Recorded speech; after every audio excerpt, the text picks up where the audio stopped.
Hello, and welcome to another episode of Boundless Body Radio. I'm your host, Casey Ruff, and today we are releasing a special episode from a project that I undertook in 2022 that I called the Boundless Body Radio Premium Podcast. My intention was to take all of the best clips about one particular topic and put them together as a masterclass to be released behind a paywall with a subscription-based service on Patreon. Well, we didn't have many subscribers, so I'm breaking these episodes up and releasing them here for free so that they can make an impact and hopefully help some people out there. Today's episode was taken from the second series, all about ketosis and the ketogenic diet. This is part 2 from the second episode, all about doctors and medical professionals discovering and leveraging a ketogenic diet, not only with themselves, but also in practice. We always appreciate any feedback that you might have, so feel free to leave us a comment on YouTube or on our website at myboundlessbody.com, where you can always book a complimentary 30-minute session with us at any time. Cheers and enjoy part 2 of this 2-part conversation all about the ketogenic diet.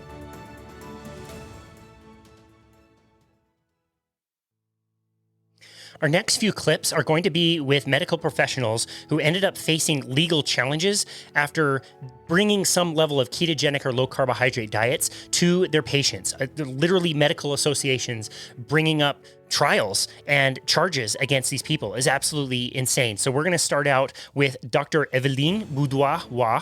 I practiced my French so hard before I did that introduction with her on episode 329 of Boundless Body Radio. I think I still butchered it, but I just love her energy and her passion, why she got into medicine, how she was practicing before discovering low carbohydrate and ketogenic diets, and some of the challenges that she faced afterwards. So let's go to that clip with Evelyne. And my goal was to become a family doctor and to do a work that is significant, that can impact powerfully, like significantly, positively the lives of people, you know. So I went to medicine, and it was pretty hard. It was really hard. And at some point, I thought I wasn't going to make it, but I thought I was going to have to give it all up because it's really hard. But when I finished med school and I started practicing as a family doctor, then it got really depressing. Then I thought, okay, I did not waste one whole year doing science classes. I wasted 9 years of my prime years, my late 20s and all my 30s going to med school, because the work that I do now is not great. It's not helpful. It's not making a difference, because a family doctor nowadays is somebody who needs to see patients every 10 minutes, every 15 minutes or so. They come in with all kinds of complaints, and you hardly have any time to discuss with them. You end up prescribing pills and pills and pills and more pills to cover the side effects of the first pills you prescribed, and patients are not getting any better. And it's really working in sickness. And it wasn't what I imagined it would be. But then I was pregnant at the time with my second child. And so I took a maternity leave, obviously. And during my maternity leave, other doctors told me about this great book that was called The Obesity Code by Dr. Jason Fung. And they said to me quickly, you can eat fat and lose weight. And to be honest, I was postpartum, so I was hoping to lose a few pounds. So in a really close-minded, selfish way, I read that book for myself just to lose a few pounds. But I discovered, what I read in my book basically changed my life, my personal life, but also my professional life. So whoever hasn't read yet The Obesity Code by Dr. Jason Fung, he's a Toronto nephrologist, so a kidney expert, a kidney doctor. And so that book really, it was the door that opened for me into the world of metabolic health, nutrition, low carb, fasting, hyperinsulinemia, insulin resistance, and all that. And it was amazing. It was amazing to read that book, but it was also really frustrating. Actually, I was quite mad. I read that book and I was really pissed off, if I can say that. I was really mad. And part of my brain is still occupied. A few neurons of mine are occupied 24/7 at being mad, because ever since I read that book, because I had just finished med school and residency, and basically nothing that is written in that book was taught to me. I never learned about hyperinsulinemia. I never learned about insulin resistance. I never learned about eating carbs, what eating carbs do inside to your metabolic system. What is really type 2 diabetes? What is really obesity? What is really fatty liver, hypertension? All those diseases, the chronic diseases that are related to insulin, therefore related to lifestyle habits. I never learned any of that, and I had just graduated, so I was quite mad. But sometimes you read something and you're like, oh, it sounds really good on paper, but does it hold true in reality? Does it actually work? So I thought, well, I'm in maternity leave anyway, so I have a bit of time to try it and see what happens. So I designed like a 2-week plan for myself, and I applied that, to the T, and I did it. I did it religiously, perfectly for 2 weeks, and seriously, I had results right away. My energy was better, and my baby was not a sleeper. Like he's still a bad sleeper, but he was a terrible sleeper back then. So I was really drained from energy. And, when you're really, really tired for all kinds of reasons, you tend to eat more. So I was gaining weight in my postpartum, despite the fact that I was breastfeeding. So I was gaining weight. And all of a sudden, I wasn't sleeping anymore. I wasn't exercising anymore. I wasn't doing anything different except what I was eating and what I was not eating. And that I started losing weight, but I started to get more energy. I started to get more mental clarity. I started to feel better, to be in a better mood. And so I thought, okay, this makes sense in theory on paper, but it also seems to be working for me. There is something there that, I need to explore further. And if it really works the way it seems to be working, then I need to be able to tell my patients about this. They deserve to know. So I reached out to Dr. Jason Fung and his clinic director, Megan Ramos. They are in Toronto. I'm around Montreal, so it's just a 6-hour drive. And I said, I wrote to them and I said, please teach me how to do this with patients. I need to learn this medicine. Because I felt that this type of medicine would be a medicine that would make a difference, that would make, that would bring positive changes, that wouldn't be about sickness, but would be about health. And to make a long story short, they both said, okay, come, So a few months later, I had my spot because a lot of people wanted to train with them. They closed their clinics. So their clinic has been closed since December 2019, just before the pandemic hit. But back in those days, they had people, observers and learners every week almost. So a few months later, I had my opportunity to go to Toronto and spend a week with them. And it was life-changing. It was amazing. I always said I could never unsee what I saw there, unlearn what I learned there. I could never practice medicine the same way ever again after spending a week with them. It was completely life-changing. I mean, their patients were coming in happy, skipping, like almost singing or something. They were smiling and they were happy to come and tell Megan and tell Jason how well they were doing, how their blood sugar had gone down again, how they've lost another few kilos again, and how they felt so much better. And it was one patient after the other, after the other, after the other coming in and feeling better. And we don't see that in medicine, especially with chronic diseases. Nobody who's type 2 diabetes comes to my office to say, hey, I'm doing better. Oh, I'm doing even better than the last time I saw you, doctor. I just came in to tell you how better I am. I don't really need anything from you. No, that never happens. In regular medicine, family medicine clinic, patients come in because they're not doing well. Their blood sugars are higher than they were. We need more medicine. We need more, blood sugar lowering. Their tension, their blood pressure is higher than it was 2 months ago. They've gained, and they've gained weight again, and they're feeling depressed and discouraged and all of that. This is what we see every day, all the time. People who are not patients who are not doing better, but not their patient. Their patients were doing much better. And so after I finished my week of observation with them, I said, I need to do this medicine. And I have the strongest feeling that this is why I went into medicine. I want to make a difference. Prescribing pills will not make a difference, but teaching patients to do this this will make a difference. And so that's how I founded Clinique Reversa in January 2017. And it's a not-for-profit, but it's not free because we have to pay for, the nurses, the kinesiologists, the psychologists, the admin assistant, the coaches, everybody who's involved in that multidisciplinary team.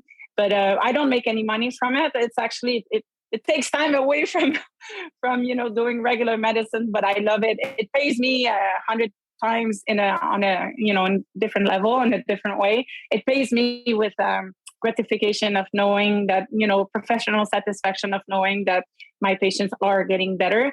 Since we founded the clinic in 2017, we've had approximately 2,000 patients come in for the 6-month program. So we have like a cohort of about 16 patients around every 2 weeks or so.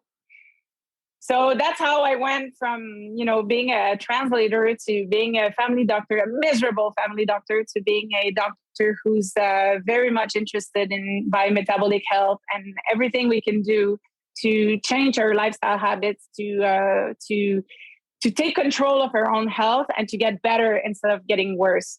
Wow. What an amazing story. We are so grateful for people like you in the world who really are so passionate about something and care so much that the dollar amount is much less important than that feeling at the end of the day, knowing you made a difference in somebody's life. I absolutely love that. And I love Jason Fung. I've followed his work for a long time, and he is so good at explaining the science, and especially when it comes to things like insulin resistance and how insulin works in the body.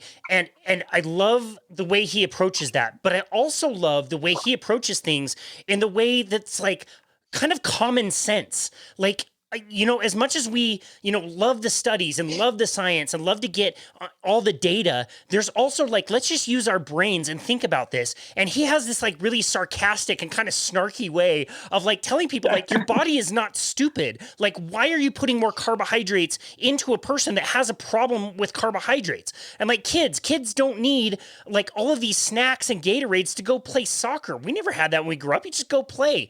And so I love that he takes that approach when he explains things. And I couldn't agree more about Obesity Code. If you have not read it, put it on your list. It's absolutely amazing. Do you remember some of the biggest like principles that really blew your mind about that book?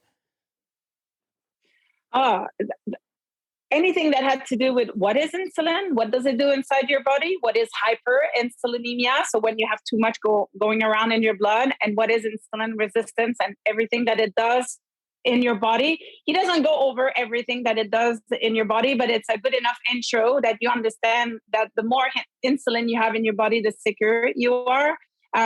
Bickman goes into a deeper dive into insulin resistance and the trouble with insulin in his book, Why We Get Sick, which is another excellent book. But I think Jason covers enough of what is insulin, what is insulin resistance, to be an eye opener. And I do not understand how come that is not in the radar of most faculty medicine. We do not get that taught. And I read that book in 2016. I graduated in 2015.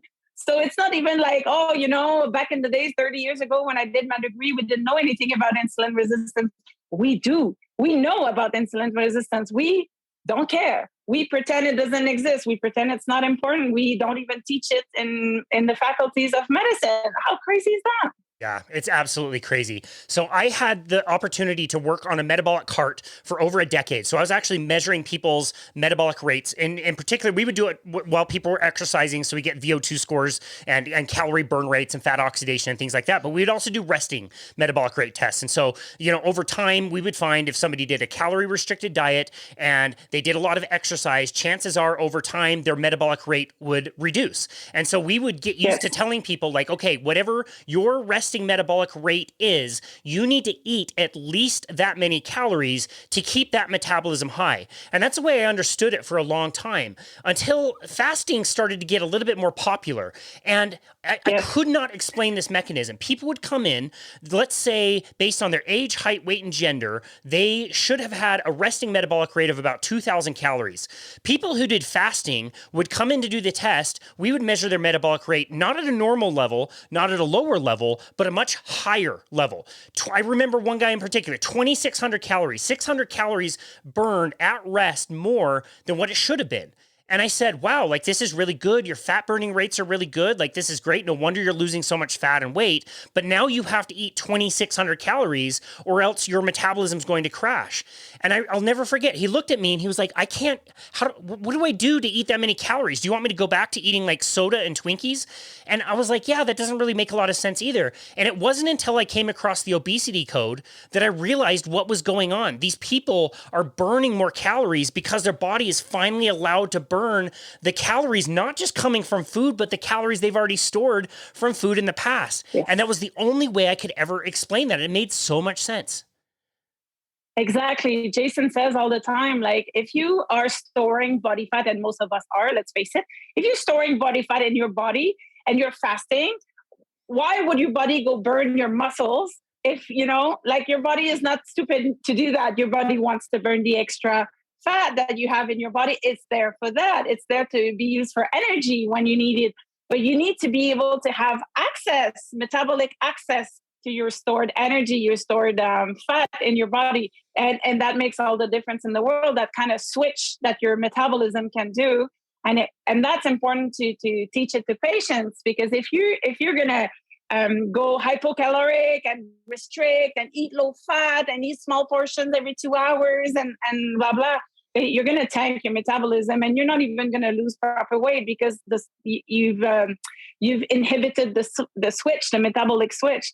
Whereas if you do low carb, you do keto, if you do fasting or a combination of all of that, then you allow your body to go dig into your fat reserve. You enhance lipolysis, and you can get great results with that, and definitely no reduction in a basal metabolism. Definitely. Yeah, that's right. So I was going to say you get long-term weight loss and maintenance, because let's face it, anybody can lose weight. Like in 2 weeks, you can lose weight. You can eat like cabbage soup every day for 2 weeks. You'll lose weight. Are you going to keep it off? No, you won't.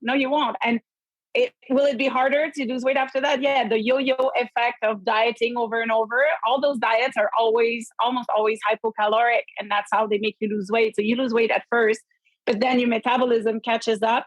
And then either your metabolism catches up, or your brain is like, enough with this, restriction and being deprived so much, I can't take it anymore. And you go back to your old habits and you explode. But either way, you lose weight, you plateau, and you regain more. And that's the story of like 80% of the patients, who consult me for weight loss or metabolic health at the clinic.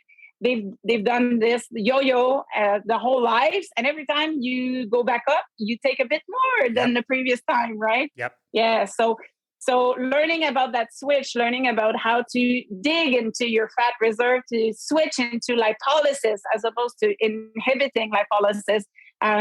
This is I get that knowledge from Jason Fung as well. I did not know that before that. Yeah, it's really absolutely amazing. You mentioned the cabbage soup diet. One of my favorite diet books I've ever come across was called The New Cabbage Soup Diet. And I was like, there's a new one now? Like, are you acknowledging the old one didn't work? Like, what is a new one going to do? Is it more cabbage? Like, what are you doing? But yeah, we saw that all the time on our metabolic carts. We would measure people, and it was almost exactly the same as that Biggest Loser study they released in like 2016, yes, where you are heavier than when you started, but your metabolic rate is still very, very low. It doesn't necessarily recover really well just because you start eating more. It's really terrible. Yet we still tell people the same advice. You need to eat less and you need to move more, but that's causing that long-term effect. Like you said, if we just took that same formula, calories in, calories out, and looked at it backwards and said, how do we get your body just to burn more calories being yourself? And people would lose weight effortlessly without hunger. We see it all the time now,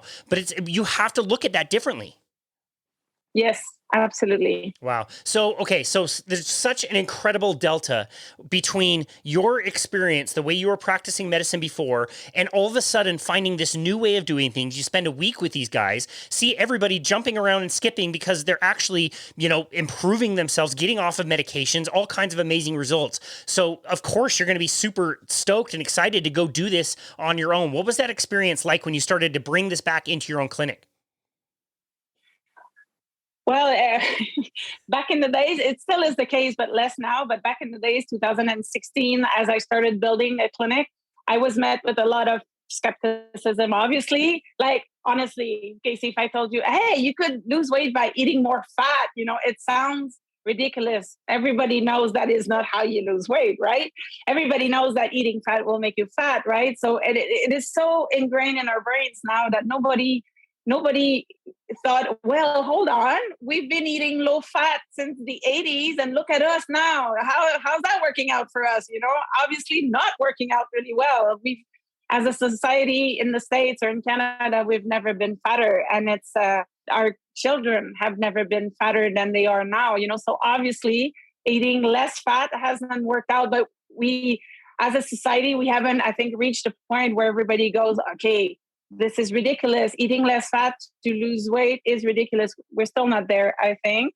But I arrived with my ideas that, hey, eating fat will make you lose fat, and fasting is good for you, and it's not dangerous, and it won't tank your metabolism and all that. Yeah, a lot of people were skeptical. It's controversial. Obviously, that's not what's taught in med school. It's definitely not in our guidelines. It even just treating diabetes, because my main focus wasn't necessarily obesity. It was, but I know that people who eat properly will lose weight anyway, most of them anyway. So I thought, let's focus on reversing type 2 diabetes, and they'll lose weight anyway. So my clinic was mainly about reversing type 2 diabetes. But even that's controversial because everybody knows you don't reverse type 2 diabetes. Type 2 diabetes is chronic and progressive. We learned that in med school. It's chronic and progressive.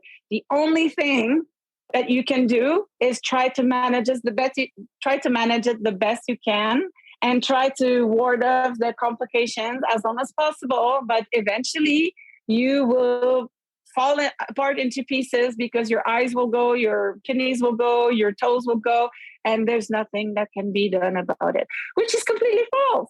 It's a fallacy, and we're still saying that to patients all over the world. Not still, 2022, we are still saying us doctors that type 2 diabetes is chronic and progressive, but it is not, and it doesn't have to be. And this is something that needs to be known, needs to be told, and we need to scream it off the top of all the roofs in the world. Type 2 diabetes can be reversed, and most of the complications of type 2 diabetes can be stopped, and some of them can even be reversed. But anyway, so me saying, hey, come to my clinic, give me money, I'll make you eat fat, and you'll reverse your type 2 diabetes, and you will lose weight, by the way, right? It was crazy. It was craziness. So yeah, a lot of colleagues, a lot of doctors, a lot of healthcare professionals thought I was completely crazy. Some of them were quite vocal in the social media about that. But the worst part was the complaints that I got, and I guess that's where you want to be headed to head with me. I got some official complaints at the College of Physicians of Quebec, which is the body that delivers our permits. To practice medicine, in Quebec, I need a permit, and the college is the one that delivers and keeps my permit valid. Right. So it's like the highest instance of highest body of governments for doctors. So I got 2 official complaints, and it was very difficult, let me tell you, because I felt in my heart, I felt like I was doing something right. I felt I was helping people. I felt I had found a way to make a difference. And I was making a difference because we were getting tremendous results. It was unbelievable. What we were getting was almost like a miracle, because nobody sees that. Nobody sees somebody on insulin after 30 years of being on insulin doesn't need insulin anymore, and go like somebody who goes. Not everybody can go back to not being on insulin. I don't want to make people believe anything, but we had quite a few patients who were on tremendous doses of number of units of insulin, and were able to fully reverse that.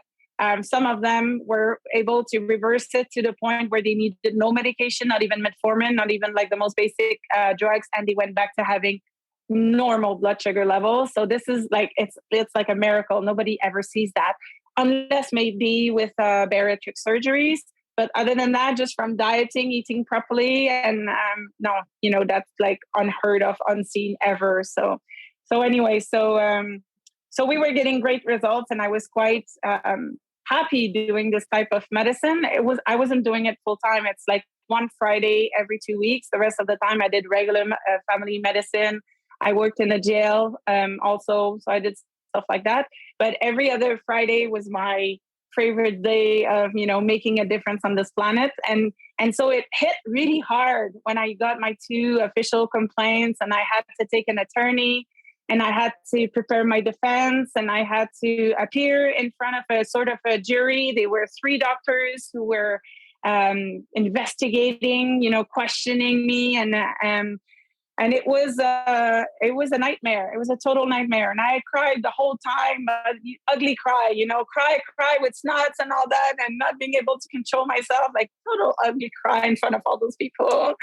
And at the end of it, my lawyer said, I have, in my whole entire career, I have never seen anything like this. This was horrible, and this was the longest interview or whatever that I've ever seen. And I was terrified. Casey, let me tell you, I was terrified. Not that they would take away my license, but that they would tell me, doctor, you keep your license, but you can never again practice this type of medicine. That would have been the worst. That would have made practicing medicine not worth it for me anymore. And I said that to my husband. I said, if they forbid me, if they prohibit me from doing this medicine, then I don't think I want to be a doctor anymore. I'll be a housewife, or it's not my style. I'll do something else. I'll go back to translation. I'll train for something else, but I cannot, now that I know what I know, now that I've seen what I've seen and learned what I learned, I cannot go back to pretending. I cannot go back to just popping pills, prescribing pills and seeing people for 10 minutes and not telling them they have the power to improve their health, their metabolic health. It's in their hands. Let me teach you how. Like just to say, oh, your blood sugars are high again. We're going to increase your insulin by 10 more units. See you in 3 months. No, that is not worth it. This medicine is not worth it for me. So that was the scariest part for me, was would they let me keep my license, but take away my right to practice this medicine. Oh, not my right, but take away my option to do this medicine. And at the end, it took a long, long time, but at the end, they did not. I was cleared, but it took a long, long time, and I was really scared. I had nightmares about this for years afterwards. So like total PTSD, like a post-traumatic syndrome disorder, definitely. Since then, I've had quite a few other complaints. So now I'm a bit less stressed. I'm still very annoyed when I get them, but I'm less stressed about it because I know what I'm doing is right. And I know that there's so much evidence and science nowadays that really, I don't think they could, they can attack me to take me down. And I don't think they can, but they can still annoy me a lot. And they do. Wow. Well, I just think it speaks so much to your character that again, like your passion is helping people. It's not making a paycheck. You could have just gone back and said, okay, you're right. I'm sorry. I won't talk about this. I'll just practice medicine. You could have, kept writing prescriptions and made it a good paycheck and a good living for the rest of your life. Our next clip takes us down to South Africa with Professor Timothy Noakes, who went through a very famous trial all about low carbohydrate. We're going to let him tell that story here in this clip. But here again is another medical professional who had to go to trial to defend himself for telling people that it's okay to eat a low carbohydrate or ketogenic diet. And ultimately, they managed to find a tweet that I had said. And they took that tweet to the Health Professions Council, which is which is the organization to which you have to, if you're a medical doctor, you have to be registered with them in order to be able to practice medicine. And they took the complaint to the HPCSA, and they say I should be charged. And eventually I was charged with the 7 words in the tweet, which said that you should wean. I suggested this lady wean her child I suggested that mothers wean children onto a low carbohydrate, high fat diet. And by the way, those are the weaning guidelines for all organizations around the world. And within 6 months, I was charged with promoting a dangerous diet that would kill millions of children. And that was how they managed to do it. And there was collusion between the dietitians. They were also being driven by industry. And we found the markers of industry were all over my trial, including all the prosecution witnesses. Most of them had direct connections to the International Life Sciences Institute, which is a front for the carbohydrate industry, for the sweet drinks, wow, for some of the pharmaceutical companies. Wow. And it's been absolutely discredited, this organization. And their goal is to take out scientists who oppose the sale of carbohydrates to the public. So the trial was based on a tweet that you suggested that somebody eat real food, wean a child on exactly right. Real food. That is ridiculous. So you show up to this trial with your defense, and you bring every expert around the world. I mean, you flew in all kinds of experts from all over the place, and you're citing all these studies. What you mentioned the defense had one study that they mentioned. What was the defense like? What did they say? Well, the defense was hopeless because the lady, the chief prosecution witness, was the lady who wrote the South African dietary guidelines, which say you must provide real food, you must eat. And it said to the effect that children should be weaned onto animal foods at least once a day or more if possible, or as often as possible. So now she has to defend her statement that she never made it. And she was hopeless. I mean, she was utterly hopeless. And my legal team they were just brilliant. But Rocky Ramdas, who's a medical doctor, he took her to task, and he embarrassed her too terribly. And it was the first time in her life that as a 77-year-old professor or a 75-year-old professor, she'd ever been challenged, because that's what doesn't happen in nutrition dietetics. You never get challenged. You just speak the same old mythology and hope that it'll be true. Or Wow, that's so crazy. So what were the stakes? What would have happened had the prosecution won, for example? Like what was on the line? Okay. The line was that I would have lost my right to practice as a medical doctor, and I would have been fined. But much worse than that, my whole credibility would have been finished, because that's all they were looking for. They just wanted to say that in future, if I ever spoke about anything, they'd say, well, of course, he was discredited by the HPCSA. He's a quack. The HPCSA found him to be a quack.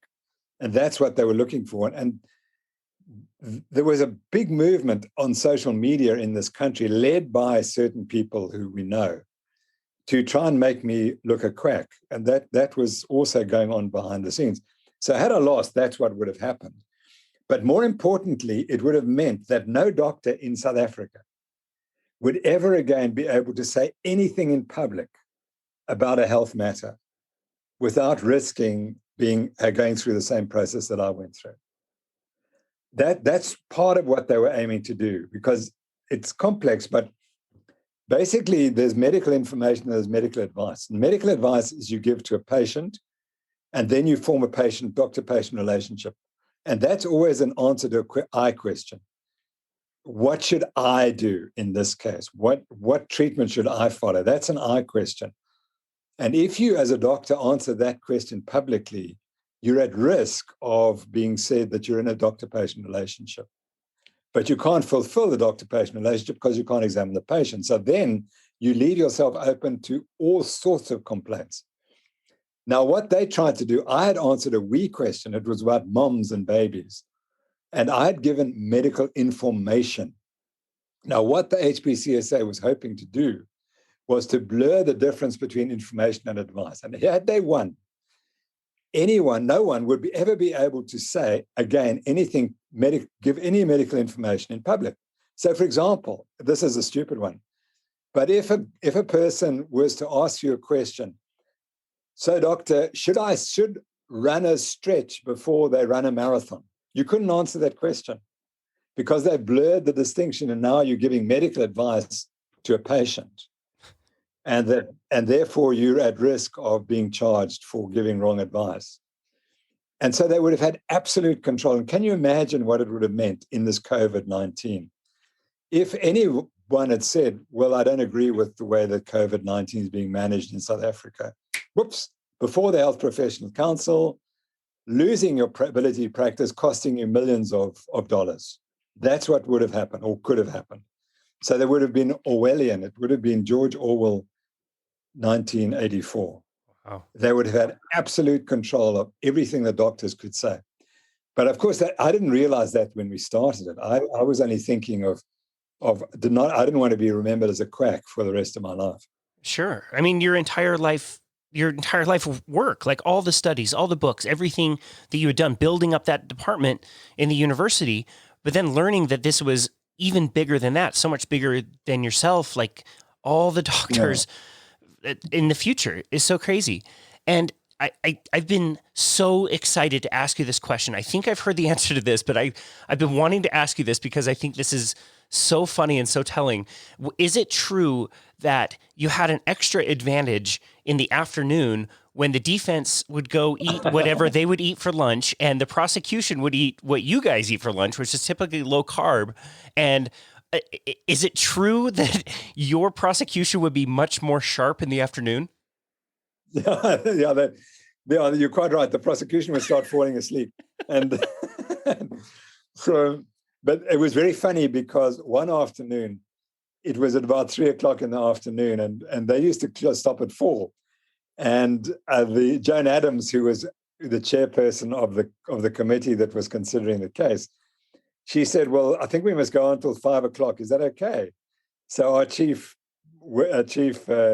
legal guy said, we're all on the low-carb diet. We're all in ketosis. We can go all night if you want to. But there's one more little point, that the chief prosecution lawyer was very overweight at the start of the trial and with diabetes. By the end of the trial, he'd lost 20 kilograms and his diabetes was in remission. That's amazing. Now, what do you think happened to him? Wow, that's amazing. Yeah. Wow.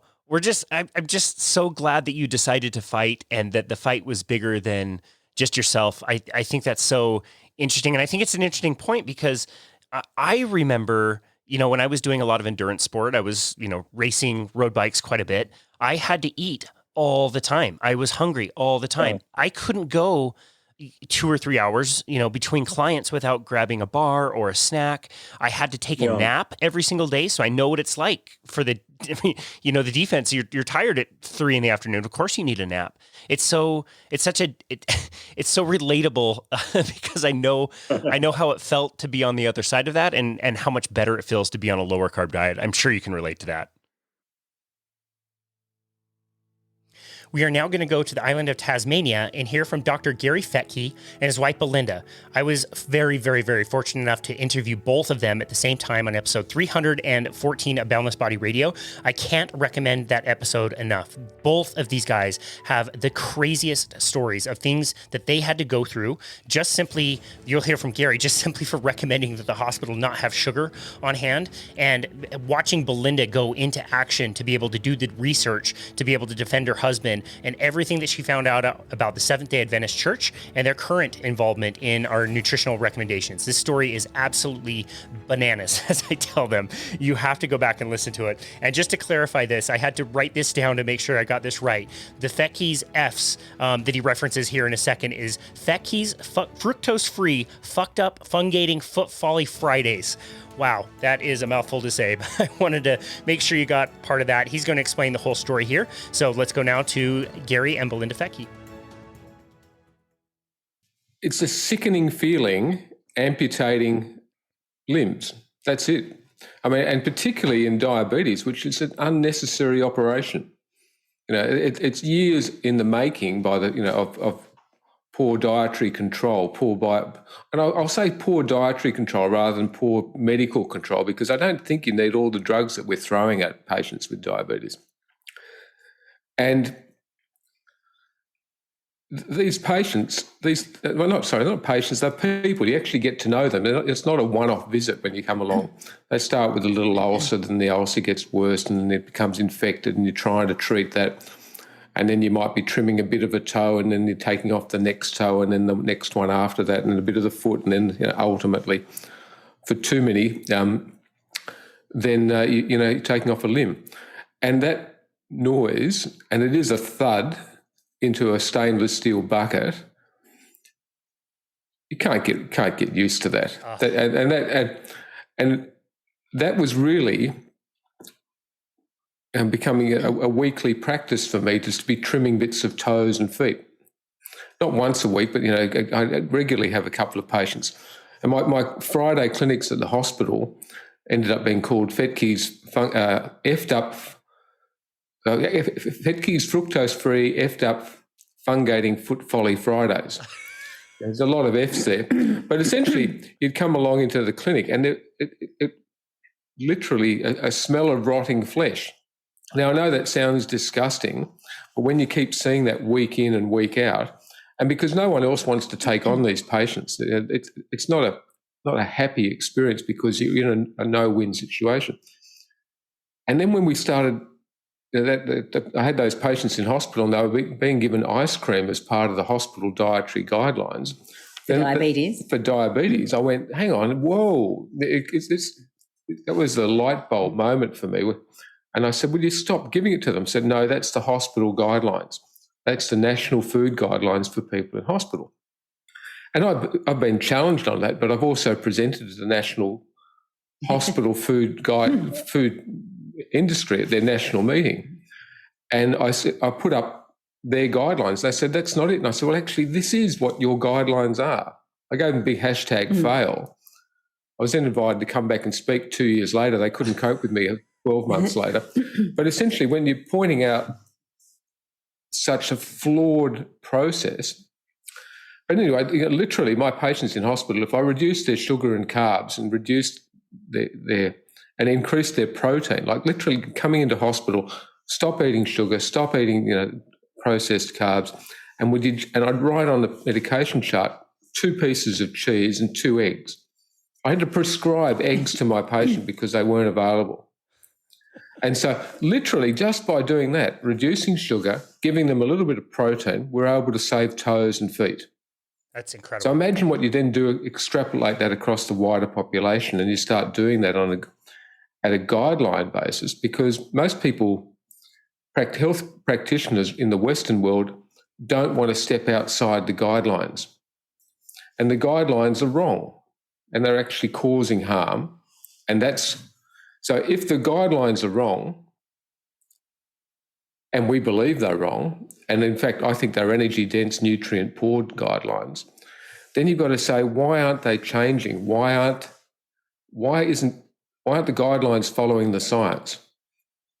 And it's because there are vested interests in this in place since 1910, 1917.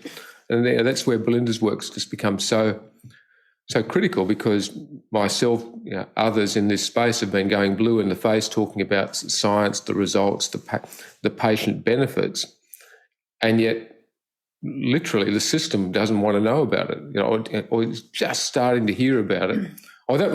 They've been hearing about it, but they've been ignoring us. Mm-hmm. Yeah, wow, that's stunning. You have been featured prominently, both of you, in this wonderful book, The Great Plant-Based Con by Jane Buxton, and she gives you, Belinda, all of the credit in an entire chapter for that research, which is quite extensive. And when you go back and look at the story of what happened in both of your lives over the last 10, 12 years, it's bananas in so many different ways. No, we can't talk about bananas because no, the bananas are bad. Okay, too high in fructose. It's crazy. It's just crazy what you guys have been through. And so let's kind of dive in there. You guys have been married for 40 years, and Gary is next year. Next year, awesome. That's great. Congratulations. You're learning. You're looking around and learning that people are getting the wrong food in hospitals. They're getting the wrong food recommended to them by the guidelines. Can you guide us along kind of what happened in your personal story? Well, the guidelines are what determines what food is served in hospitals, nursing homes, schools, what children are educated in, as well as what's served to the Defence Forces and the prison. So it's an enormous spread of influence, and these government bodies have sort of got to follow suit. That's education and health professionals. And it's as Belinda said, education for all health professionals. And I say what it is, it's generational education. Because we do and we believe what our teachers taught us, and we believe, and they believe what their teachers taught them. And if it's in your textbooks, and those textbooks, as it turns out, have been written by the food and pharmaceutical industry since 1910 and 1917, that's just continued to flow on because that was in the textbooks. But when you realise the textbooks way back were actually written by those who were conflicted by religious ideology and this belief that it was this was the best way to go, when in fact it was literally a religious belief, based on the visions of a prophetess, and then that whole concept, which is scary, that the whole food pyramid, that cereal and grain base, is really based on the concept of trying to stop us to masturbate. And I know that's a big leap, but when you go back, that's what happened. And the Seventh-day Adventist Church are the second biggest educator in the world after the Catholic Church. They've been positioning themselves into our health education for over 100 years. They've been writing the textbooks for the Western civilization, or Western communities for, again, 100 years. And here we are today with an obesity epidemic, metabolic health completely out of control. Data out of the US only a few weeks ago, 93% of the US population are metabolically unwell. Yeah, and that's of 2018. That's still pre-pandemic. That's scary. Yes, and that's up from 88%, right, only a couple of years before. Right. So it is just, and it's no different here. I mean, we might be marginally better, but I don't think so if you really start tunneling down. So those guidelines, I call our processed food experiment is the biggest social experiment of the last 100 years, and it's failing. And so I better let Belinda talk a bit, because this is her wisdom, and people really have to understand. And Belinda's contacted every day from people around the world to find out, what's the networking going on. I don't think anyone should enter a debate until Belinda's actually done the research as to who they're debating against. I've just been, speaking in a couple of meetings, and it's just really, really interesting to know where the other speakers' conflicts of interest are, particularly if they don't declare them. Wow. Which is a big thing in Australia, right? It's a lot harder to find out conflicts of interest than it is even in America. That was surprising. I learned that from you guys. Yeah, I think the reason I got into all of this was because the cereal industry targeted Gary for talking about sugar. I looked at who was the expert witness that was brought in, because Gary was investigated for 4.5 years, for 2.5 years, and it took us another 2 years to get that determination overturned or just completely thrown out. And I just kept watching Gary and other low-carb advocates starting to join up with this group, Low Carb Down Under, and create a bit of momentum. And I was watching them talk the science until they were blue in the face. And I thought, there's an issue here. The public are listening. Some health professionals are listening, but the rule keepers of the guidelines, which is what the biased guidelines, I don't believe it was making any impact. And I thought, well, this makes no sense. So I just looked at who was the expert witness that was brought into Gary's case by the APRA Medical Board.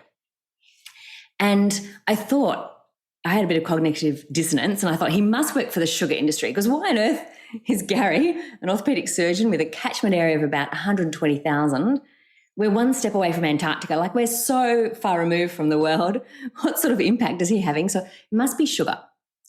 And the more research I did into this man, I uncovered the fact he was actually working for the cereal industry.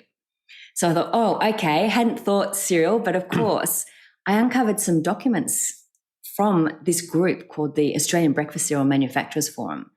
And they were for specific cereal industries here in Australia, but a couple of them are worldwide, of course. So it was Kellogg's, Nestle, Sanitarium, and Freedom Foods.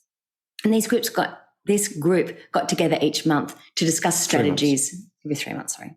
To discuss strategies around how to improve sales, obviously. And one particular set of documents were talking about the fact that their cereal sales were being harmed by advocates of low carb. And so I thought, all right. So cereal sales were down. Yes, that's what they had. Cereal sales were down, and the concepts of low carb were to blame. Yes. And Gary was the only medical doctor at that time listed among 14 names. Only 7. Yeah. 7. Yeah, 7. Congratulations. Congratulations. Well, I mean, we sort of went congratulations at one moment, and then we went, swear word 4 letters, because this is multi-billion-dollar industries, international, who have decided that I'm for targeting. It says that's it. And if we were in other countries around the world, we might have been feeling under greater threat. Some of my talks have been translated into different languages, and I won't identify those people, but people ask me, they contact us, can I change this into this language? And I said, fine. He said, but I need to do it anonymously, because in our country, if I publish this, I might be knocked off. Literally. And they're brave young people, and it's easy for me to be brave from another country, but they're brave people. So actually they felt so strongly that their country needed to hear that message that they started translating it. And I think that's fabulous. It's been able to be translated, but I'm just amazed. I'm not amazed. It's not a conspiracy if it turns out to be true. That's right. And therefore there are major players here which have got huge amounts of money behind them, and who also have this huge amount of ideological belief that that's what they're doing. They're doing the right thing. And that reach of the Adventist Church into our dietary guidelines, flowed right through to the recent review of the American Dietary Guidelines, and the people who are looking at the meat section, or what they called the fat section. There were significant conflicts with SDA. But then we also have those people at a very senior level within the World Health Organization, the United Nations. Here they are within Australia. And it's hard work for Belinda to find out where they are. But one of the good things is the Sunshine Act you have got in the US, because if they publish anything internationally, they have to declare it. We don't have a Sunshine Act. We don't have a Sunshine Act here in Australia. Interesting. Wow. And we don't have a university here where they train medical students owned by the Seventh-day Adventist Church. So again, I've been able to connect a lot of my research through the fact that in America you have a lot of educational facilities training doctors, nurses, dietitians owned by the Seventh-day Adventist Church. But when I found this group of cereal advocates targeting Gary, I often say the mama bear came out, and I thought, how am I going to protect him? How am I going to give him back his voice? I'm fragile. Yeah. After 2 years, the medical board here actually silenced Gary. The determination was that his silencing from talking about nutrition to his patients, to the wider community, was lifelong, non-appellable in a court of law. And we just went, this is ridiculous. Even if it was shown to be best practice. Yeah, even if it was shown to be best practice. So even if it was shown to be best practice into the future, which it is, I was still not allowed to talk about it. And so if you think that's stupid, I mean, I help people out with APRA cases. I'm just so frustrated with someone's case last night. I think it's so unfair what's happening to her. But it's petty. It's beyond petty. I reckon they're dangerous because they're causing harm by restricting free speech. Wow. And I suppose we should just come back to your listeners to say, why are we going on about the Adventist Church? But they effectively started the cereal industry of the Western world. the soy industry of the Western world and the start of the alternate meat industry, with huge links and ties to the startup of the stevia industry. So, and again, massive footprint at an educational level around the world, and particularly in the US and developing countries, and particularly the Blue Pacific, Polynesia, Melanesia, that sort of area there, where they're actually trying to bring in the CHIP program, go back to more cereals and grains, which need to be imported to the populations of the world that have got the highest rates of obesity and diabetes. So the top 10 obese countries in the world come from the Blue Pacific, Polynesia. Everyone says, oh, my country is more obese than the other. I always laugh about that, But in fact, when you look at the figures, it's the top 10 obese countries in the world are the Polynesian ones, and there are 9 of the top 10 for diabetes. And the only one that sneaks in at 10 is I think it's Kuwait, because they don't have alcohol, so they drink lots of soft drink. Ah, wow. We think we might be fat and sick in Australia, but we look at those indigenous populations. And what's happening is this pilgrimage of righteousness from religious groups, but particularly the SDAs, wants to then take these people away from their traditional diets and move them towards a highly processed food diet. And it can only have one effect, and it is. They're getting fatter, sicker, more obesity, more diabetes. Wow. And when you look into those areas and start looking where the influence is, right through to a political level, and it's what half a dozen of the presidents and prime ministers of Polynesian countries are now Seventh-day Adventists. We are going to skip the pond and head on over to England, where we are going to hear from Doctors Jen and David Unwin. What an amazing story these two have, both in the medical world, but in separate fields. They both discovered low carbohydrate diets and started practicing them with their patients in a very unique way and in a very successful way. These guys are still doing amazing research. They're putting out their content. It's really wonderful. And this is another case where I was very, very fortunate enough to interview both of them at the same time on episode 146 of Boundless Body Radio. I think you can hear in their voices how much better their lives are practicing medicine this way, and how they are providing hope to the individuals that are working with them. It's just such an amazing message. So let's hear from Doctors Jen and David Unwin. Yeah, well, it's quite an interesting story. It's probably about 10 years ago now, actually. So it's been quite some time.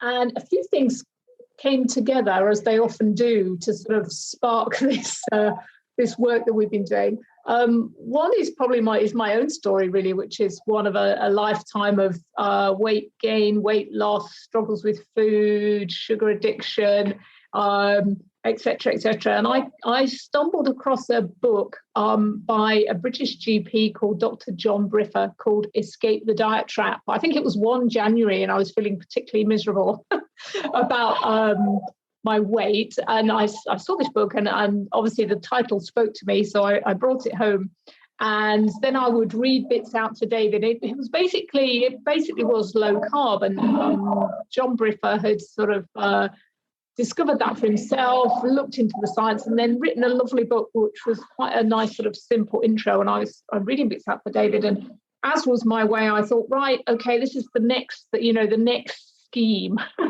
I was always doing the latest diet scheme, Weight Watchers, Slimming World, etc., etc. And so I thought, right, I'm going to do this low carb thing. Anyway, it was quite the revelation for me, really. I went cold turkey, as some people will have also done, and felt pretty grim for about 8 days. But then the lights came on, and I felt amazing, and I thought, right, this is the way for me. And some of the facts that I was reading out to David about how much sugar was in bread and things like that, he was sort of slightly interested in. And then I'll let him take over in a minute, because at the same time, he was going through a sort of personal crisis at work, really. Yeah. Over to you, David.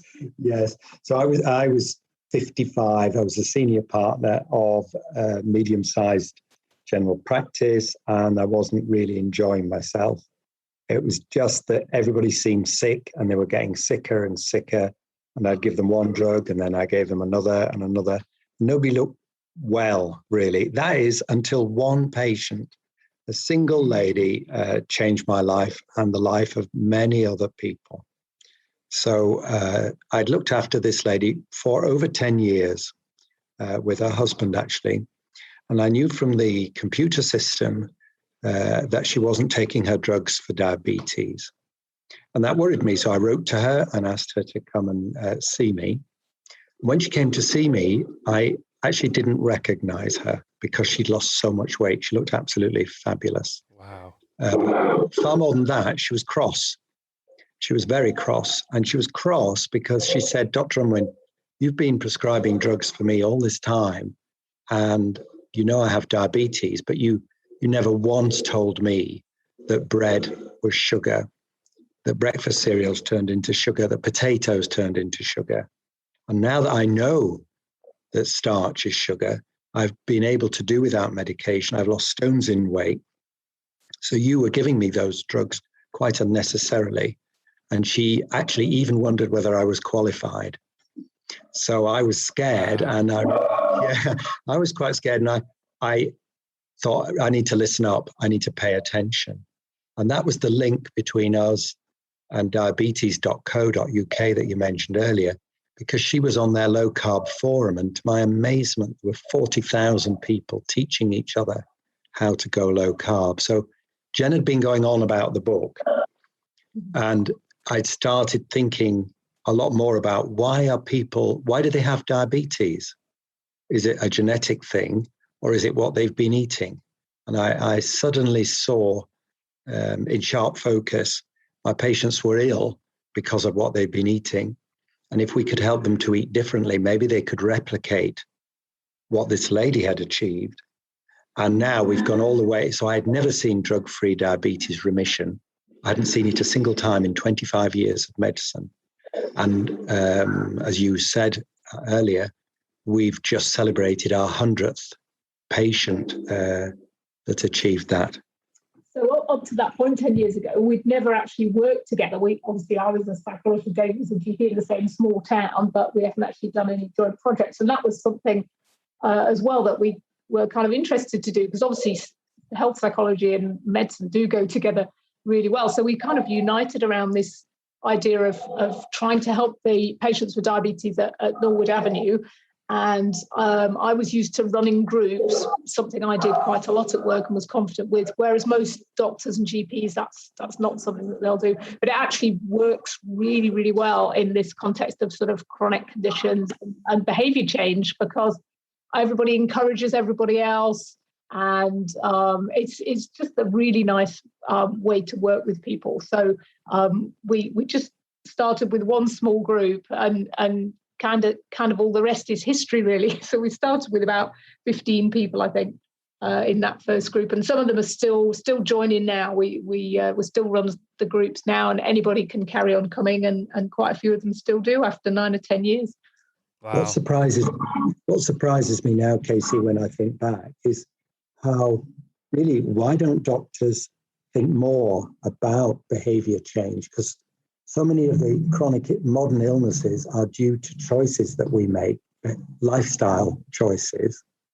So we need to help people change behavior. And the experts in behavior change, of course, are psychologists. And what I had missed is that I was married to an expert in behavior change. And she was a bit neglected in that way, because there she's an expert. And when we started mixing what I knew about physiology and what I learned about diet, and what Jen knows about changing behavior and motivating people and giving them feedback, I think that is the power that we've unleashed, where you mix these two disciplines, psychology and general medicine, very powerful together. Mm. I mean, when I hear your story, and I follow you guys for so many years, the word that comes to mind is synergy. You're right. Like it's a 1 + 1 = 3 kind of thing. You're right. It is very powerful and deep what you can do for these people when you combine those two things. You mentioned something really interesting, and it was all about practitioners taking the time to really sit down and think what they can do to have, help their patients with behavior change. And I want to go back and like ask you, like 15, 20 years ago, why you didn't do that sooner. And I would suggest that when are you going to be able to do that? How are you going to have time to be able to do that when you can only see people like, every 10 minutes? You're not paid in that way. You got into the business to really help people, and you're finding that like it's really hard to help people when you're slinging pills at them. I can really empathize with feeling like you're in this business because you really wanted to help people and it's not working, and that would be really tough. That's very difficult. Yeah, I think that was what was dawning on me when I was 55 years old. And my perspective now is that the paradigm I was working in was take a history, examine patients with a view to what drugs do they need to sort them out, not with a view to why is this patient ill. That's a different question. What drug might be a sticking plaster to the problem is so different from the question of, but really, why are you ill? And I think now what Jen and I find is more and more conditions improve when we get the diet right. So we started off obviously thinking about type 2 diabetes, and then we went on to improving fatty liver, and then we noticed blood pressure was improving, lipid profiles, skin quality. And then more recently, Jen particularly is focusing on mental health, because that seems to improve with better diet. And these are all conditions that I was previously using drugs for. And it's so exciting when we can use a lifestyle approach in the National Health Service. So I think that's an interesting. The other thing, Casey's around for doctors, they're just not trained in behaviour change. They haven't got any confidence in that. So like you say, they were kind of stuck. Most people are stuck because they've only learnt one model. then that model isn't working because however many tablets you added into some of these patients, they were never going to be well people, as David says. So I think it's a matter of confidence and competence as well. And that's something we really hope to also spread. David has the other doctors come and sit in his surgeries so they can see how he does it. He speaks, obviously, as you know, at lots of conferences, and we're involved in this charity called the Public Health Collaboration, and he has a Google group with how many doctors? About 400 health professionals in now. So when we started over here in the UK all those years ago, we were the only people doing it, I think. So we've sort of learned as we've gone along, but now we're very much about trying to spread that knowledge and those skills more widely. And I think there is hope. I think the younger generation of doctors are quite interested in this sort of different preventative lifestyle approach. It's interesting. It's a modern phenomenon now where we have what really this was a grassroots revolution rooted in social media. So the lady that taught me had learned from social media, and there were 40,000 of them, and now there are hundreds of thousands and maybe millions of people low carb around the world. And then the primary health care physicians have been noticing patients doing well, and then they're getting interested. And I'm finding really very large numbers of people in primary care are showing an interest in this. And it's genuinely grassroots as it sort of bubbles up from ordinary people into GPs. And I sometimes wonder if the specialists are going to be the last people to really see what's going on. Just back to psychology before we move on, something that Jen taught me. I used to think that I was using psychology because I used to threaten my patients. So that was, I used to scare them with, negative. So I used to scare them with, well, of course it's okay to do what you want, but I won't, don't blame me if you die, sort of thing. We call that shroud waving in general practice. And what I'd missed was that threatening people, or what Jen taught me, is, for instance, the hope of putting your diabetes into remission, coming off medication is a wonderful shining hope. And it's a lot more powerful to give people hope than it is to give them fear of death, amputation, all those things. And I actually just realized how much we are skipping all over the place around the world playing this game of where in the world is Carmen Sandiego. Kind of funny. We are heading down to New Zealand now to hear from Dr. Karen Zinn, who discovered a low carbohydrate and ketogenic diet in a very surprising way and is now practicing that way and really sharing her message with those around her. I thought this was a really unique story, so let's hear from Dr. Karen Zinn. You know, in a small country like New Zealand, when you look at the stats, obesity is the third highest obesity rate, or it's the third country with the highest obesity rate in the world, and type 2 diabetes is very much just behind there. We're catching up very, very quickly in that space, and it is when you look at the demographics, you look at the ethnicity breakdown, it is the groups like the Māori and Pacific Island, the indigenous groups that are disproportionately affected. And, that is the reason for that. There's so many different reasons for that. One of the reasons for that is that particularly the Māori people, they don't necessarily align with the same way of health delivery as, New Zealand European people do. So we get sick, we go to the doctor, and we get fixed, or sometimes we don't get fixed or whatever.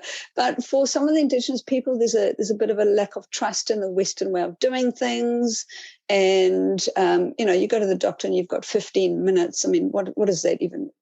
What is that about? 15 minutes. What can you do in 15 minutes? And as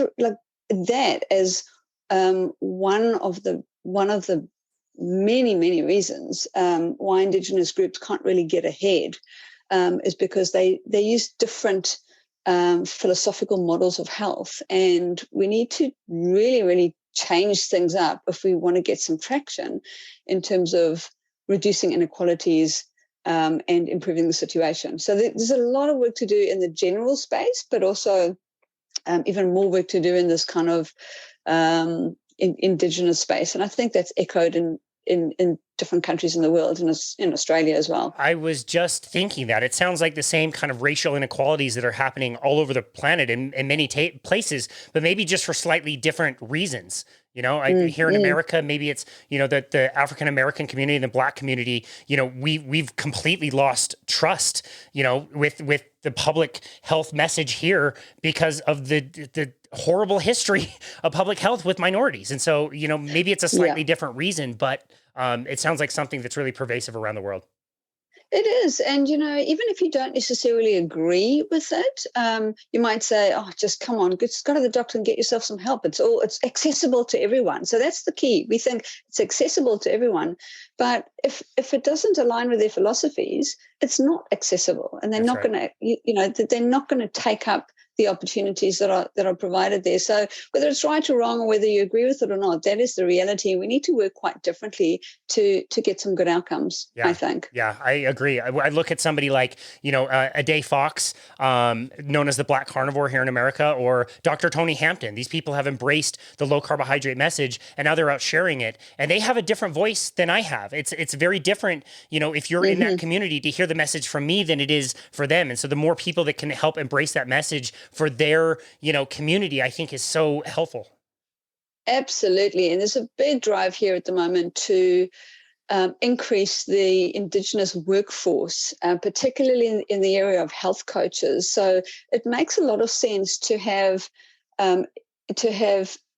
people going into their own communities, talking to their own people in their own language, with their own analogies and philosophies and things, and getting traction. So I think the whole health delivery system is broken in New Zealand for, say, type 2 diabetes anyway, but potentially in the rest of the world as well. And we've been really lucky enough. I've been putting in research grants for years and years and years.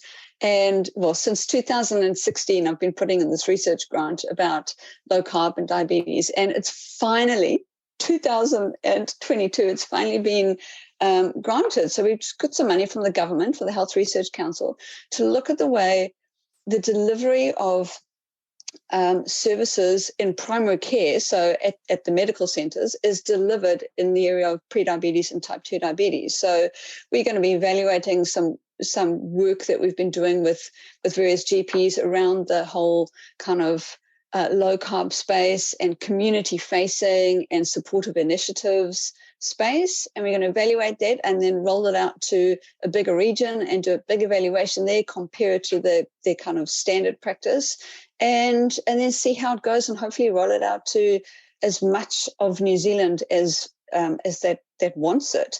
And these medical centers that we've been working with, they've been employing health coaches. So everyone gets a role. You know, the doctor has a certain role. The health coach has a more hands-on role by, you know, taking the community to the supermarket, doing cooking demonstrations, being responsive to them on text, on call, whenever they need to. So I just think everyone's got a role to play, but it's just we're working on an old system to try and fix these new problems. Wow, that's amazing. I mean, I very often get very discouraged by how slowly this is moving, but I am starting to hear more and more that things are moving forward just a little bit. Even things like, you know, the American Diabetes Association, I believe it was 2019, for the first time at least acknowledged that low carbohydrate could be a possibility to use, which is all anybody in this world that I know is asking for.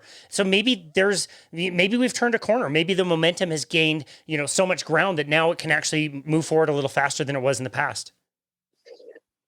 You are exactly right. And, you know, America does lead the way. And, you know, if the American guidelines or the diabetes guidelines or the diabetes agencies endorse low carb and even extreme low carb, so essentially ketogenic diets, as the most efficacious way to reduce HbA1c and reduce medication in patients with prediabetes and type 2 diabetes, the rest of the world sits up and listens and goes, oh, okay, well, there must be something to this. And then, you know, other countries around the world suddenly are coming around. So now, you know, when I used to do talks for health professionals and communities 8 years ago, the first half an hour you'd have to spend trying to convince them why it was a good idea.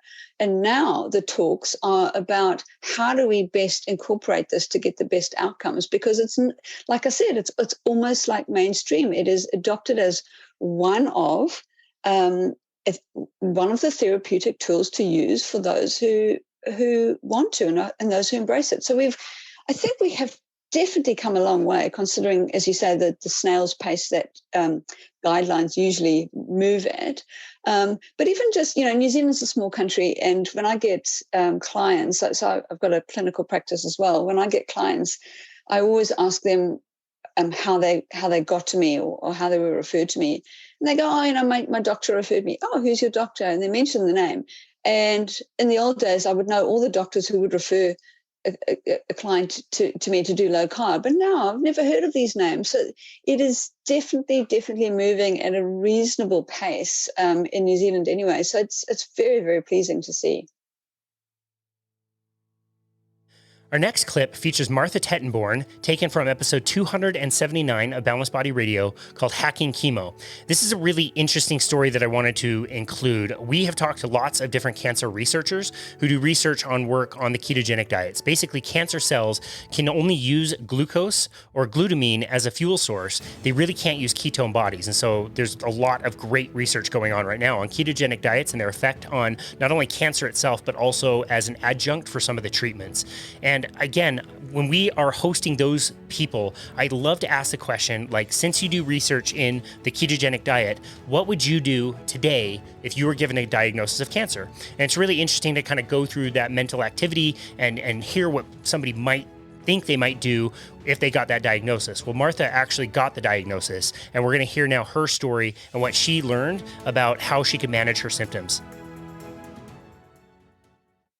Okay, so if you have cells in your own body that are reproducing actively or growing, then they are also going to get hit by the chemotherapy.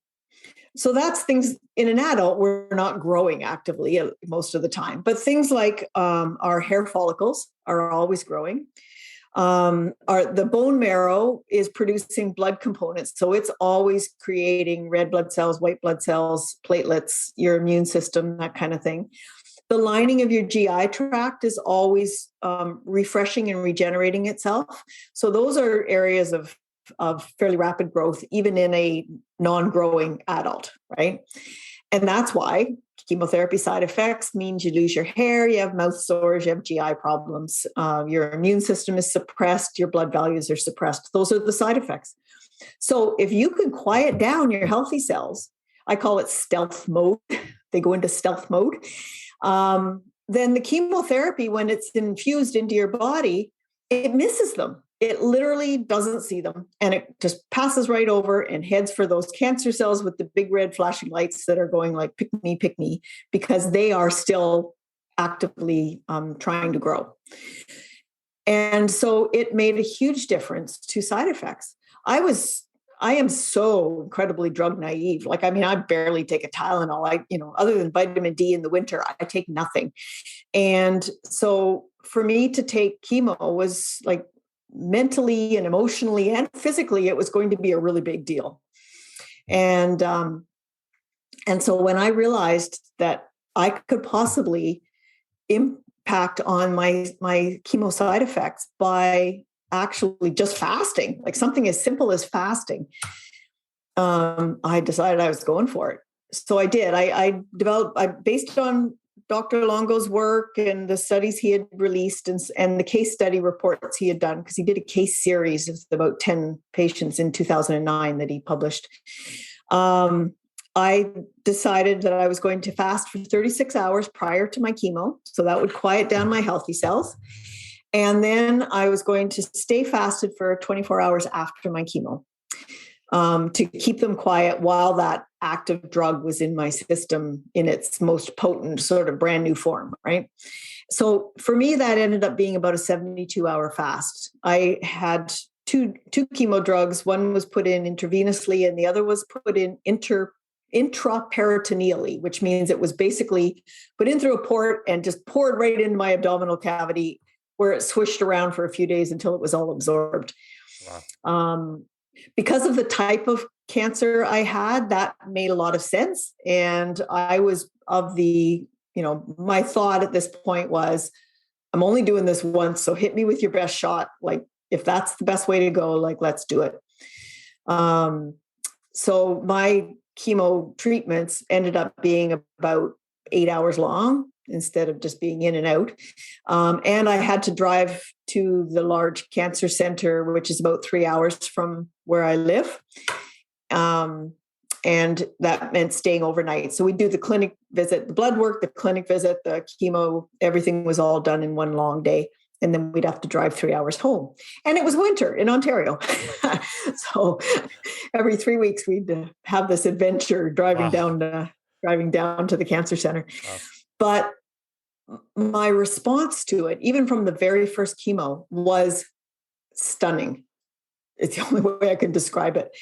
I experienced minimal, almost no nausea, never threw up, not once in 6 chemo treatments. And this was not expected for the treatment that I was having. I had about 4 days of kind of low energy. I was never horizontal. I was never stuck in bed or any of that sort of stuff. I had a recliner in my living room. And, my little nest where I had my computer and my beds and my knitting and all the things that I wanted around me. And about every hour or two, I'd get up and I maybe just go make some bacon and eggs, or I'd walk out to the mailbox, or something like that. Just little excursions. And then when I got tired, I'd come back and sit in my chair. And that was for about 4 days. And then my energy would start coming back up again. And for about almost 2.5 weeks, I would be pretty much normal. My energy, I wasn't out running or anything, but my energy was normal. Wow. I was working a couple of days a week. I was socially active, and it was amazing. Wow. And each time that I had chemo was actually lighter in terms of side effects than the time before. And that's the opposite of what's expected with chemotherapy. They are considered, they're considered to be cumulative, right? So it gets worse as you go along. But they would give you drugs for after the chemo. They'd give you anti-nausea drugs and the dexamethasone, which is the anti-inflammatory sort of steroid. Every treatment, I took less of those after pills than the treatment before. So by the time I got to the 6th treatment, I was taking nothing after the night of chemo, nothing. And I think I had of the PRN, or the as needed nausea pills, I think I might have taken 3 of them in the entire 6 treatments. And it was always the Saturday morning, which was the day after I started eating again, right? Wow. During the fasting, nothing. It was pretty amazing. That's incredible. I mean, go ahead. So I should just say it wasn't a water fast, for anybody who's wondering. The fasting protocol is in the book. It's also on my website. It's the first blog I ever did. So it's there for free. And if you put your email in my website, you get a download of the 1-pager of my fasting protocol. But basically I used coffee, tea, bubbly water, and probably about 2 or 3 cups of bone broth through the entire 72 hours. That was really all I needed to kind of support, particularly the day before chemo, because I was feeling really terrific. So I still had an appetite. So that was the day I tended to use bone broth. Wow. To kind of get me through that day. That's great. I'm really glad you pointed that out. People think fasting and they can't have anything ever. And it's like, no, you can have some things. You just want to stay in that kind of lower metabolic state, like you said, and then that fasted state, which certainly bone broth and coffee would support. I've only had a really good front row seat to cancer with my mom. So different context. And this was 20 years ago. And so obviously the treatments are way different. But what you're describing as far as your experience was absolutely not the experience that I witnessed. I mean, you always knew when the treatment day was, because basically the bedroom doors would be closed for like the next 2 or 3 days. And we just kind of knew, like, my parents were very public about it, but you just kind of knew, like, that was your day where you had to kind of sort dinner out yourself.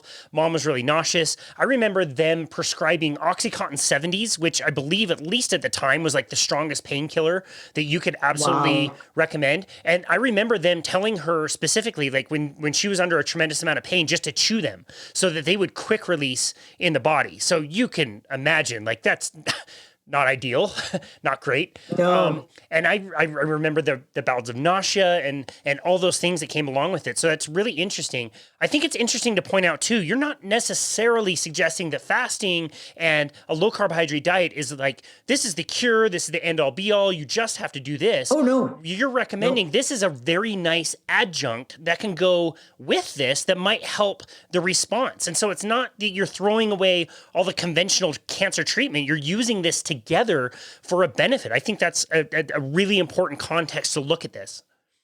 Oh, no, this is not a cure. This is a way to deal with side effects. Like for the rest of the cancer treatment period, the time I was on chemo, I did maintain a strict ketogenic diet. And I tested my ketones and I was in ketosis, at least mild ketosis for the whole time. My blood sugar stayed nice and low the whole time. Except when I had to take the pre-chemo dexamethasone. Oh my God, that stuff like would put my sugar up into diabetic range. Wow. But at the same time, my ketones would be like well up into the 3s and 4s and stuff because I was already well into my fast at that point, right? So that was just weird watching my blood sugars go, crazy with the dex. But I will say I never missed a meal that I didn't plan to miss. Wow. Not once. And I never missed making the meals because in my house, that's my job. I like it. And so, like I say, sometimes I just make bacon and eggs for supper. That's all we'd end up having. But, that's okay. An hour later, my husband would get up and have his bowl of organic breakfast cereal, which is his typical evening snack. And, so he added in the extra carbs when he wanted. But I was really in control for the whole time. That's fantastic. And it is so different. And that's what I really want people to know. Like you can have an impact. Not only that, but emotionally and mentally, it is so empowering to know that you have some control over this situation. You are not, just a victim of these horrible poisons and this, someone says this is what you have to do, and you just blindly go, okay, here I am, cut me open or whatever. That you have options and you have things you can do that will really impact on your journey. I think you'll understand why I saved this for the very last story that we're going to share with you in this episode.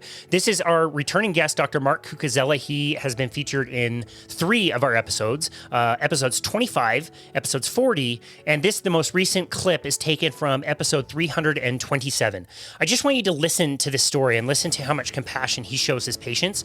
I mean, I've never had one of my doctor's cell phone numbers, for example. I could never text them. And I don't know many doctors that would seriously work through their lunchtime to make sure somebody got the treatment and care that they needed that Mark is showing here. He's such a wonderful example and a wonderful human being, and I thought this would be a great place to conclude this episode.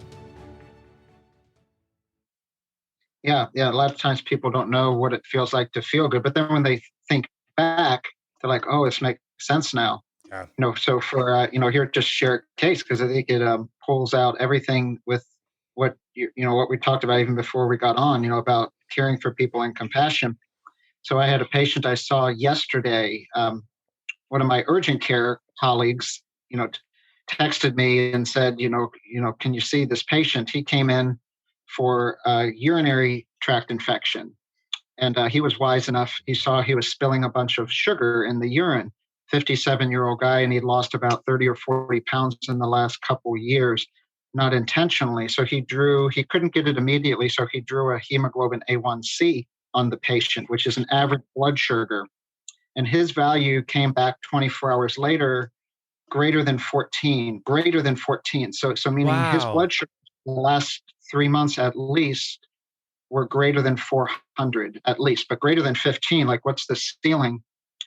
And so this guy actually calls my clinic, and someone at the front staff says, I'm not taking patients, and they turn him away, which right there is not good. So he goes to his regular primary doc, and the primary doc doesn't even check his sugar, sends him on his way with some more blood tests, doesn't teach him glucometer. I mean, here's a guy who walks in with a hemoglobin A1C greater than 14, and they don't even check his sugar in the regular clinic. That's crazy. It's crazy. You're like, that's crazy. They just send him on his way. And you're like, and I just call him. I said, look, my colleague at the urgent care thought you'd be a good person to see. Can you come in this afternoon? He says, well, I just saw my doc. I think I'm good. And I empathetically and just, no one's right or wrong here. I said, well, look, I've reviewed your stuff, and I'm concerned you may have type 1 diabetes. Your A1C is greater than 14 and you're losing weight. This morning, did they test you for an insulin level, a C-peptide? And he's like, no. Did they talk to you about insulin? And he's like, no. Did they tell you to check your sugar? He's like, no. And so well, come in and let's sort this out, because you need help. So he comes in, and certainly he doesn't know anything. He's a former Air Force guy, and this guy had actually been in an ER in 2019 with a sugar of 300 and a fungal urinary infection, which means it's high sugar, and he was sent out with an antifungal medicine, no addressing of his sugar of 300. So he's been massively diabetic for probably at least walking around. And so, we got him in, we taught him insulin therapy. And this is how the system, it's like, we talk about Swiss cheese model, Casey, we have big holes in our medical system. So, I mean, you just heard a few holes there. It's like failure to diagnose something that needs to be diagnosed immediately, a severe. You're walking around with a sugar of 500. Your body's in immediate risk. Like you could rupture a plaque. You're at immediate risk in the next 24 hours. And we let these people out the door. They try to make an appointment, administrative burdens, there's no appointments, right? And they don't call the doc or anything. They just turn people away. And then they see someone who doesn't understand what they have, doesn't do the right thing, and the patient thinks they're getting the right treatment, but they're not. And it's not the doc's fault. It's not the patient's fault. I mean, this is like why we train. I have medical students with me every day. So they're like, wow, that's like, no, they will never miss that. Yeah. So we teach them insulin, and we call into his pharmacy, electronically, and they deny the prescription. They don't call you or anything. Here's a guy who needs insulin now. Pharmacy denies the prescription. The patient, they all have my text message, right? Because without that, they have to call front desk, right? And good luck getting through. Option 7, leave a message. So he's like, they denied my insulin. I'm like, what? So we go, and the reason they denied it, so I had my staff call quickly, seeing someone else, and they only fill 1 month at a time. So they didn't tell us that. They just denied it and sent them packing. So we put in 1 month. Okay, so we go back and put in 1 month. And I say, I know this is going to get fucked up, right? I'm sorry if I said that, you can bleed it out. So I call the pharmacy, and we actually call in pen needles too. The insulin vials need these little pen needles. And so I call the pharmacy just to verify, okay, it's cool. Were you covering it? Like, oh, yeah, we have it ready for him. And I'm like, what about the needles? He's like, well, no, we don't have any needles. And I'm like, what? You're going to give him insulin without the needles? Oh, we have to order those. I'm like, I know you are a pharmacy. So, I mean, like, I didn't say this to him, but okay, you're going downrange, Casey. You're a Marine. We're going to give you your weapon, but not the bullets. Right. Right. Like, Good luck. Yeah. We're like, here, good luck. Have a nice day. And I'm like, no, you have needles there somewhere. And he's okay. Let me look. And about 2 minutes later, he goes, oh yeah, we found him a few. I'm like, we're not helping people, right? Like they were going to give the guy the insulin without the pen needles.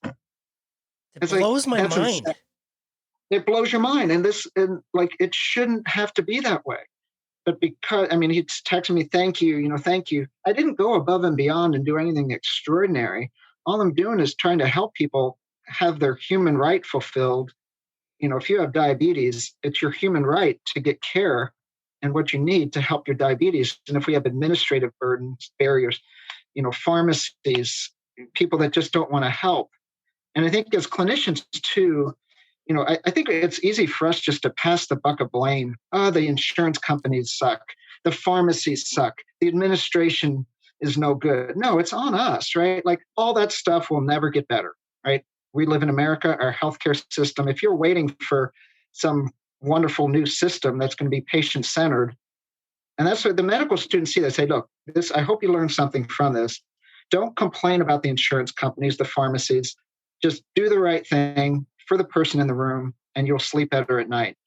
And until there's some better system, that is the way it is. So that concludes this episode of the Boundless Body Radio Premium Podcast, all about keto and the personal stories that our healthcare workers have gone through to be able to find this diet and how they have practiced medicine in this way after discovering this way of life. It was so much fun to go back and listen to all of these episodes. There were many more that we could have included and more stories that we could have told. I really loved these 12 and wanted to select them.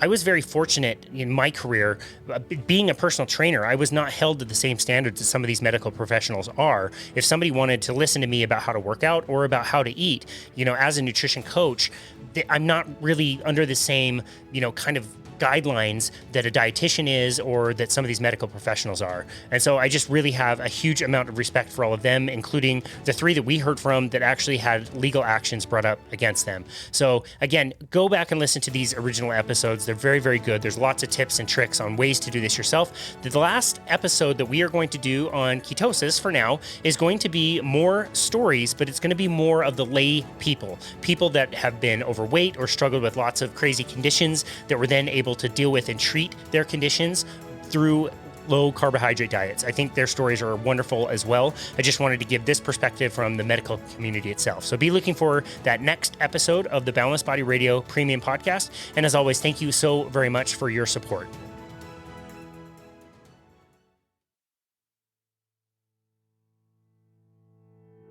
Thank you so very much for listening to this special episode taken from the Boundless Body Radio Premium Podcast. If you haven't already, please follow our show on Apple Podcasts and be sure to leave us a rating and review on that platform, as it is the best way to continue to get our message out to new people all over the world. And as we said in the introduction, feel free to book a 30-minute complimentary session with us on our website at myboundlessbody.com so we can discuss your health and fitness goals and help you come up with a plan. Thank you so very much, as always, for listening to Boundless Body Radio.